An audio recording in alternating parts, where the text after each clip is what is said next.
Madame, Monsieur, bonjour. Merci de choisir Savane TV pour vous informer. Que se passe-t-il exactement au sein du Conseil national de l'économie informelle? La reconduction de Salif Nikema à la tête de l'organisation suscite des protestations de la part de certains membres. Les détails au début de cette édition. À l'instar des autres nations, le Burkina Faso célèbre et valorise le travail des volontaires en mettant en lumière leur impact positif sur les communautés et les sociétés. Cette célébration qui vise également à encourager un plus grand nombre de personnes à s'engager pour le travail commun s'inscrit dans le cadre de la Journée internationale des volontaires observée chaque année le 5 décembre. Au Burkina Faso, les activités liées à cette journée se déroulent du 3 au 5 décembre à Ouagadougou. Vous en saurez davantage dans ce journal. Je le disais tantôt, nouvelle crise au Conseil national de l'économie informelle. Cette crise est partie des préparatifs du congrès électif du 28 novembre dernier qui a reconduit Salif Nikema à la tête de l'organisation. Une conférence de protestation a eu lieu hier à Ouagadougou. Les détails de Joseph Kaboré et de Cynthia Zongrana. Plusieurs organisations de la société civile et acteurs du secteur informel se dressent ici contre le président du Conseil national de l'économie informelle, Salif Nikema, et l'élection du 28 novembre dernier à Tinkoudro, qui l'a reconduit. Ce matin, nous avons tenu un point de presse pour vraiment dénoncer la violation des textes et la prise en otage du Conseil national de l'économie informelle à la personne du président Salifou Nikema, qui, avec une minorité de ses membres, se sont déportés à Tinkoudro et organisé des élections du Conseil qui ne respectent pas les textes. En plus d'accuser Salif Nikema de violation des textes du Conseil national de l'économie informelle, ces OSC et acteurs du secteur informel pointent du doigt une mauvaise gestion. D'où l'interpellation faite aux trois ministres de la Jeunesse, du Commerce et des Finances. Nous interpellons le ministère de tutelle, qui est le ministre de la Jeunesse et des Sports,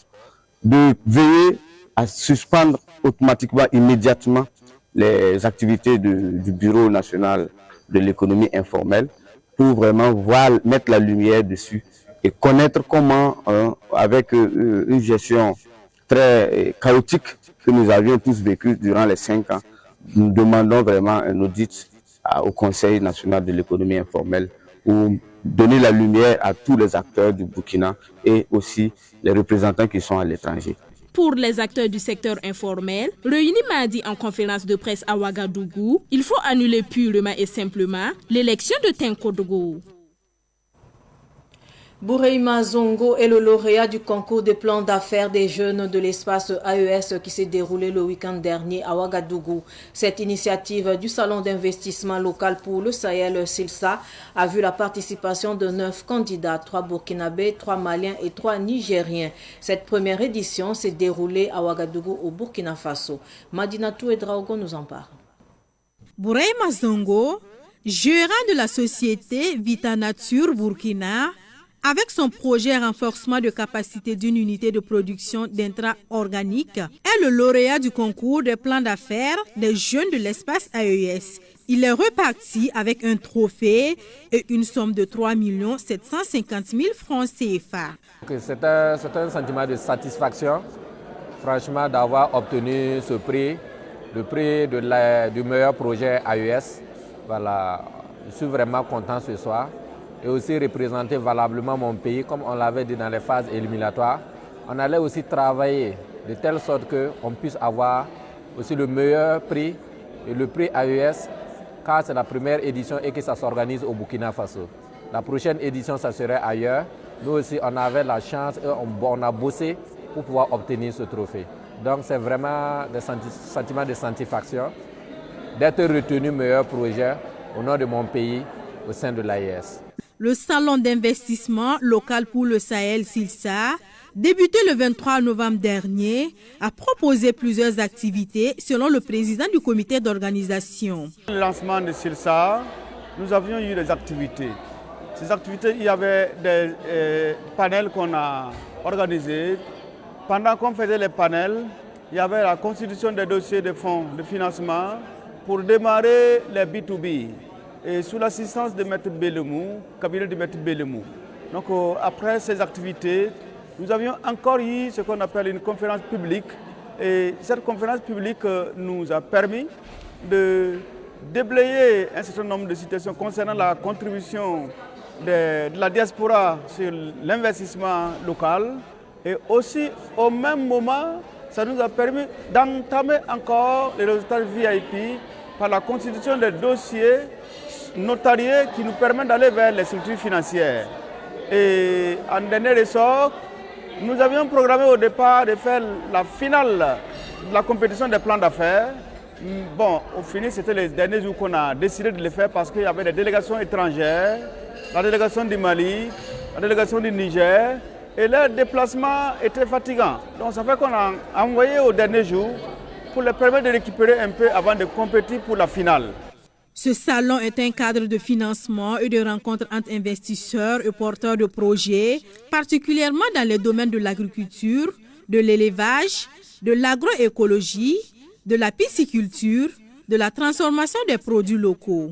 Il inclut notamment le concours des plans d'affaires des jeunes, de l'espace AES et un dîner de gala. Direction la région du Nord pour atteindre l'objectif d'un environnement propice où les citoyens jouissent de leurs droits. La Commission nationale des droits humains s'est déployée samedi dernier à Waïgouya dans la région du Nord.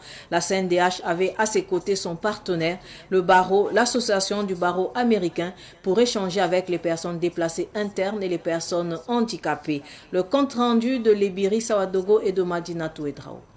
À Waïgouya, la Commission nationale des droits humains CNDH a eu un contact direct avec les déplacés internes, ce qui a permis de les sensibiliser et de les rassurer en ces moments difficiles. C'est une grande campagne de sensibilisation. Et quand on dit sensibilisation, c'est sensibilisation vraiment sur les violences basées sur le genre, sur le vivre ensemble entre populations autochtones et personnes déplacées internes.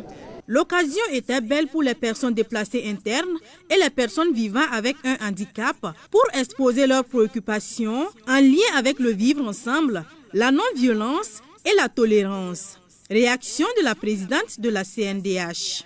Et c'est une manière de prévenir toutes sortes de VBG. Et c'est aussi un cadre d'échange pour permettre à la population de pouvoir donner sa perception, dire ce qu'il en pense de la situation dans la région.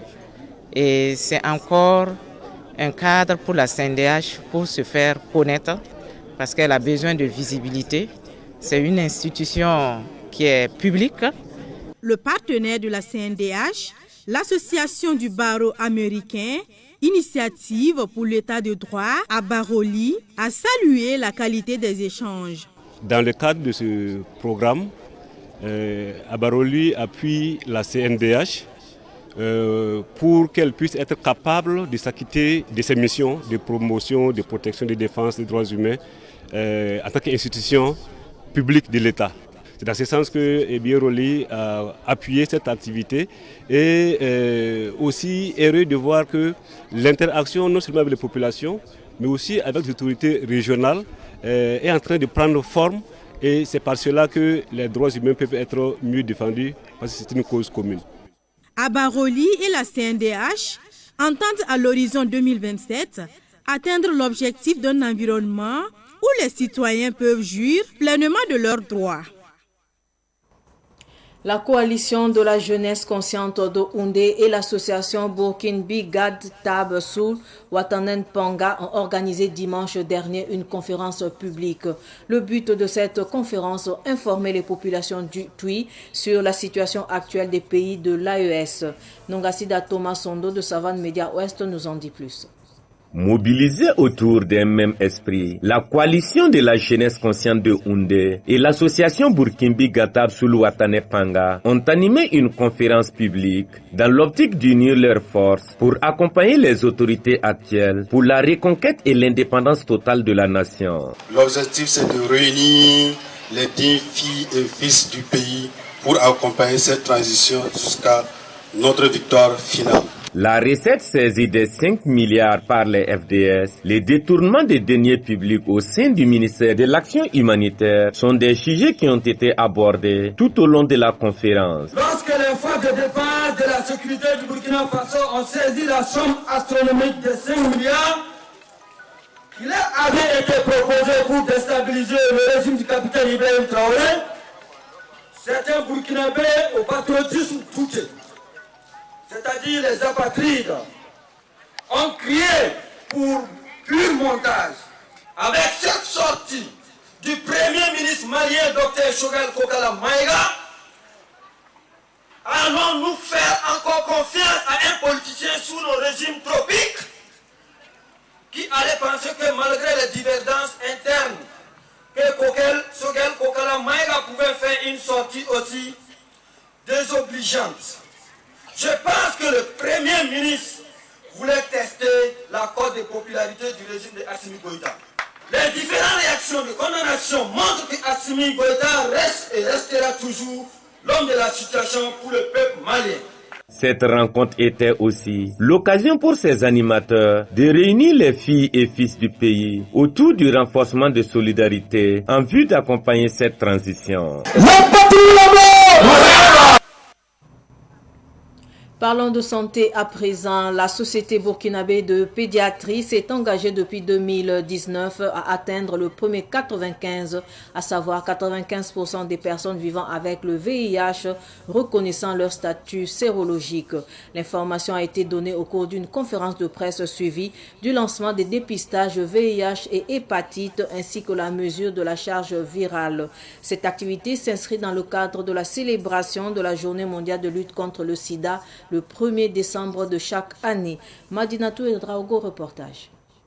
Au Burkina Faso, la prévalence du VIH en fin 2023 est estimée à 0,6%, soit 6 pour 1000, la majorité des cas étant des jeunes. On dénombre 95 000 personnes vivant avec le VIH, 86 000 adultes et 9 000 enfants. Cette campagne de dépistage du VIH, de l'hépatite B et de la charge virale s'inscrit dans le cadre de l'objectif d'atteindre un maximum d'enfants et de familles dépistées, selon le président de la Société burkinabé de pédiatrie, Sobiped. Nous voulons, à travers la présente campagne, atteindre le maximum d'enfants pour le dépistage du VIH et de l'hépatite B.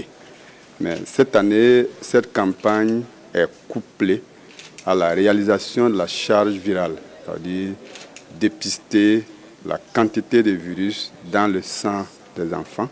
Et notre objectif, naturellement, c'est de voir combien parmi les enfants que nous prenons en charge ont une quantité de virus indétectable dans leur sang.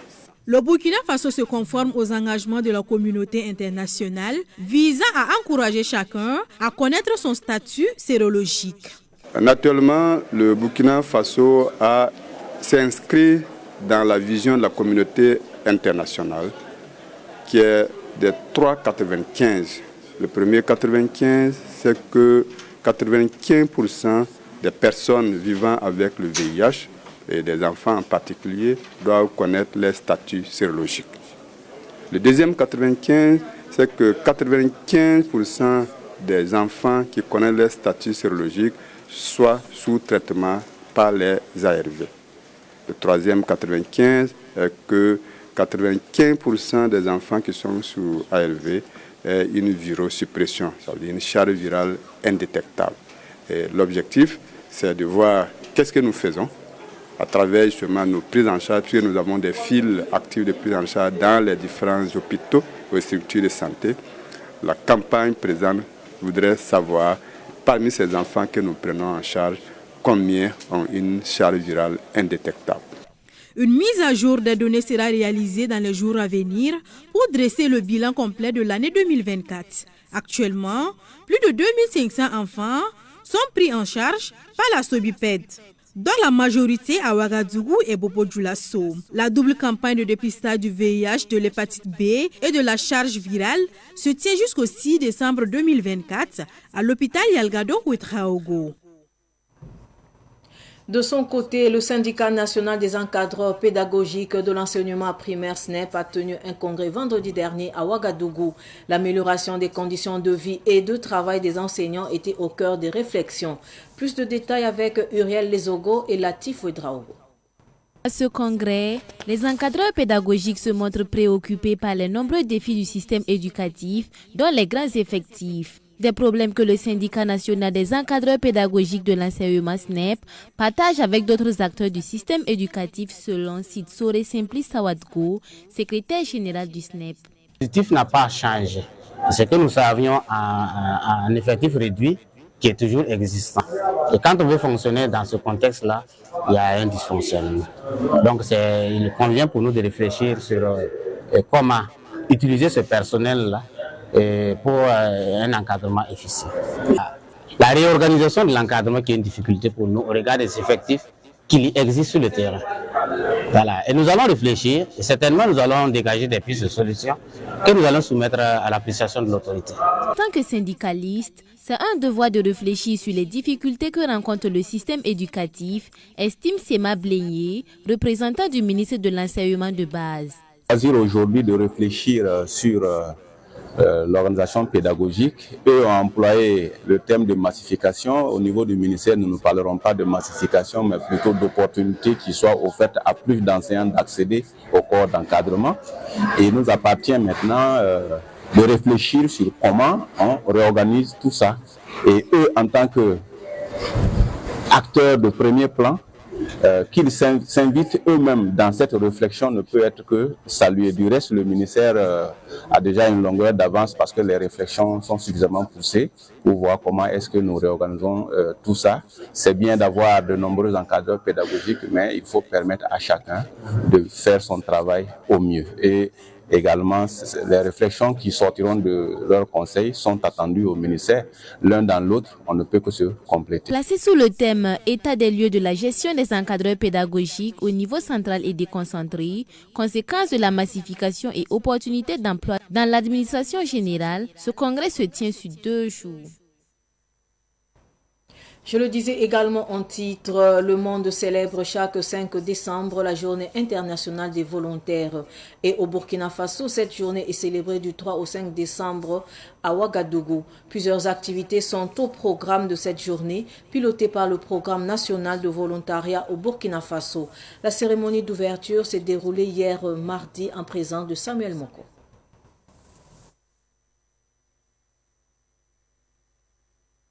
La célébration de la Journée internationale des volontaires de l'année 2024. Le ministre en charge de l'emploi donne ainsi le top départ des 72 heures des activités de la Journée internationale des volontaires. Tout se passe sous le pilotage du ministère des Sports, de la Jeunesse et de l'Emploi à travers le groupement d'intérêt public Programme national de volontariat au Burkina Faso. Elle se tient sous le thème « Le volontariat ». Pilier de résilience et d'engagement patriotique au service de la nation. Ce thème permet de mesurer avec une grande objectivité l'apport sans doute substantiel du volontariat dans la dynamique du développement national ainsi que dans le renforcement de la résilience des différentes communautés. Le ministre en charge de l'emploi loue le don de soi des volontaires dans leur mission. J'ai une pensée très respectueuse à l'endroit de ces volontaires adjoints de sécurité,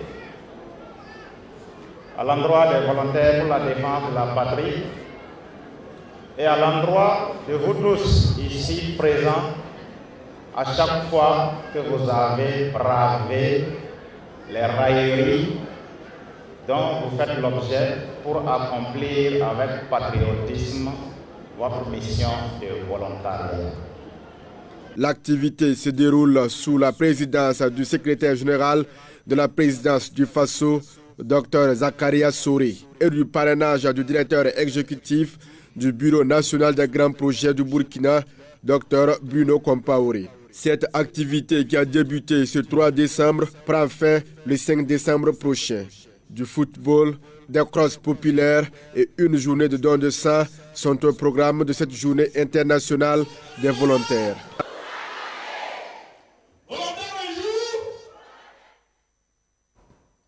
Tout autre sujet à présent, l'association Sikomse Boudou a organisé une journée des Sikomse à Bonongo dans la commune de Sapone dans le Bazega. Objectif, promouvoir la culture des masques afin de préserver le patriotisme culturel des Sikomse. La cérémonie de lancement a eu lieu dimanche dernier. Siblinan Kelse et Joseph Kaboreyete. L'association Sikoms Boudou est une association qui regroupe l'ensemble des tribus des masques, à savoir des forgerons et des yoyoncés dans la société Mouaga au Burkina Faso. Les jeunes de ces castes veulent promouvoir leur identité à travers cette association dénommée Sikoms Boudou.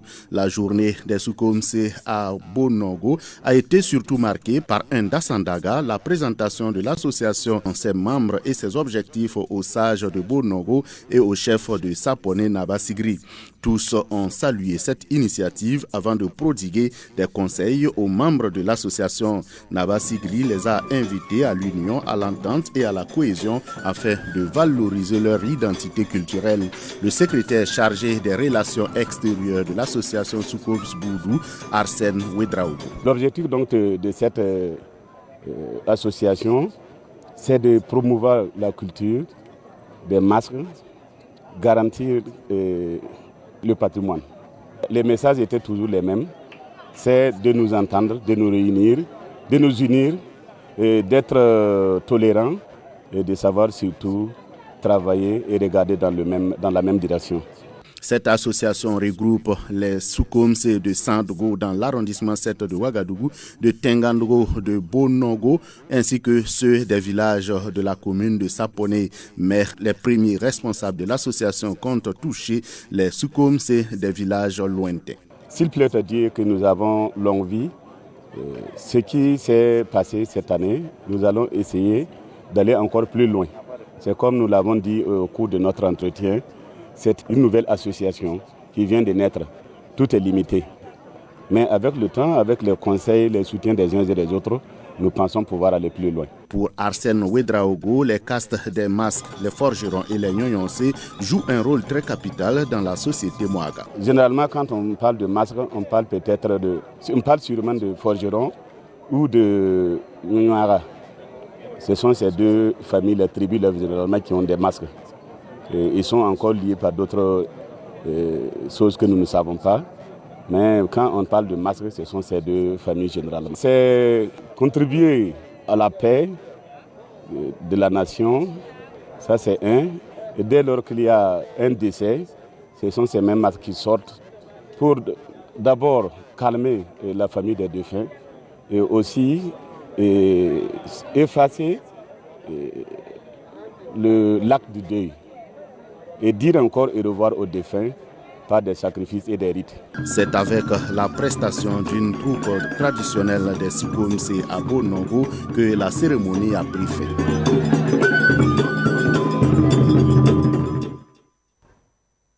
Actualité sportive avant de clore ce journal. La 3e édition de la Coupe Baohir Néré de Nandiala près de Koudougou dans le Boulkiamde a connu son apothéose le week-end dernier. La finale a opposé l'équipe de Itaoré à celle de Baoguin.